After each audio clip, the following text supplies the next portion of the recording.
एक बार की बात है, सत्यभामा ने कृष्ण से पूछा, प्रभु आप तो जगत के मालिक हैं, आप बताइए कि शाम को तुलसी के पास दीपक जलाने का क्या फल मिलता है।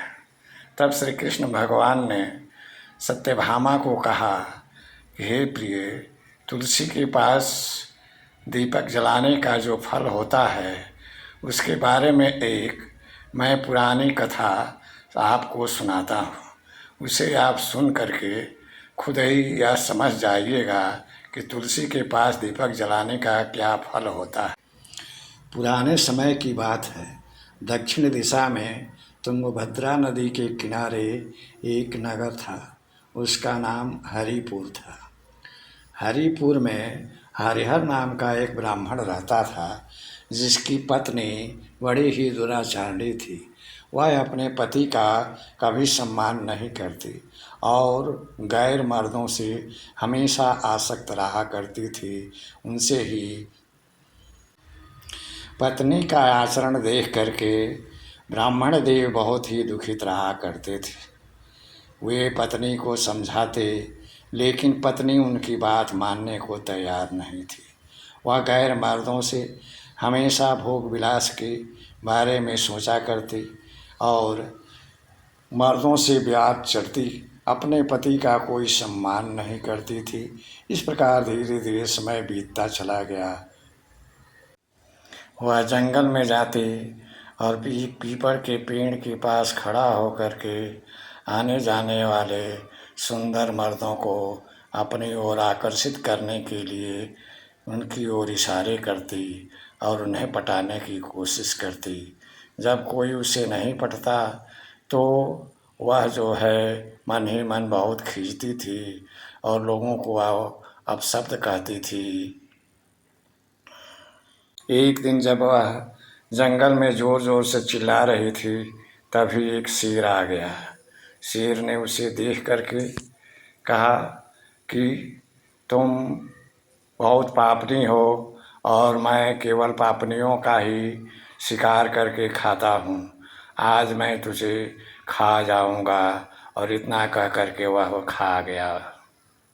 मृत्यु के बाद जब वह जमपुरी में पहुँची और जमपुरी के हिसाब से जब उसे नरक का भोग दिया गया, नरक का भोग भोगने के बाद पुनः वह जब जन्म प्राप्त किया, तब उसे चंडाल की योनि प्राप्त हुई और इस योनि में भी वह पुनः उसी तरह के दुराचारी आचरण, अपने आचरण से वह बाध्य होने के कारण वह फिर भी उसी तरह से दुराचार करने लगी और दुराचार के कारण उसे कुष्ठ रोग हो गया और घर वाले उसे निकाल करके घर से बाहर कर दिए।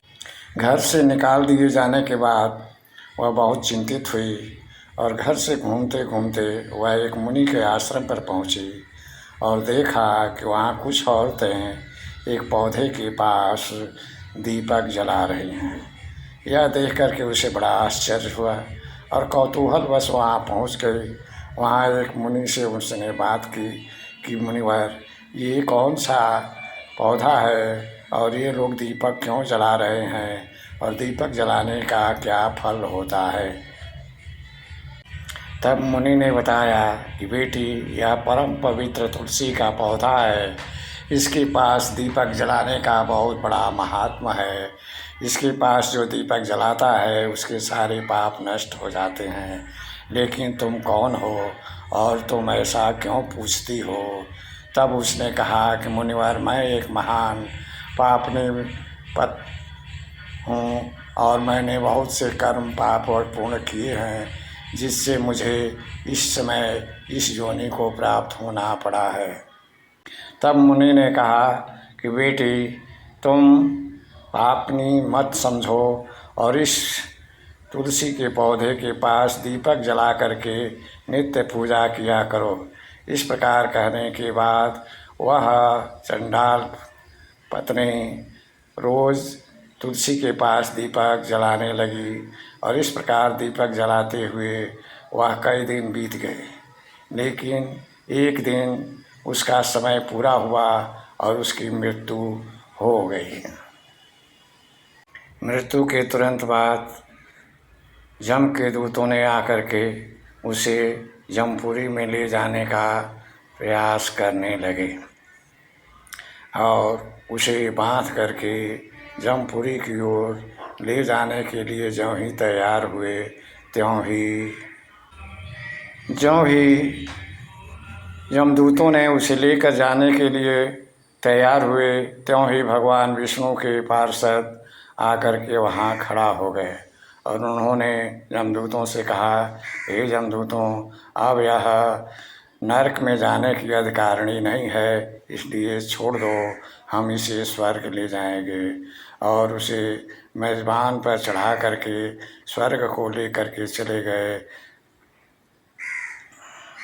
भगवान श्री कृष्ण ने अपनी पत्नी से कहा, हे प्रिय, आपने देखा कि तुलसी के पौधे की सेवा करने से चंडालनी जो महापापनी थी वह भी अपने पाप से मुक्ति हो गई।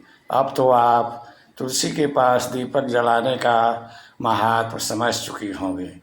तब सत्यभामा बोली, हे पतिदेव, मैं अब सब समझ चुकी हूँ कि तुलसी के पास दीपक जलाने का क्या फल, तुलसी के पास दीपक जलाने का क्या फल होता है, यह तो मुझे ज्ञात हो गया। हे होता है साथियों,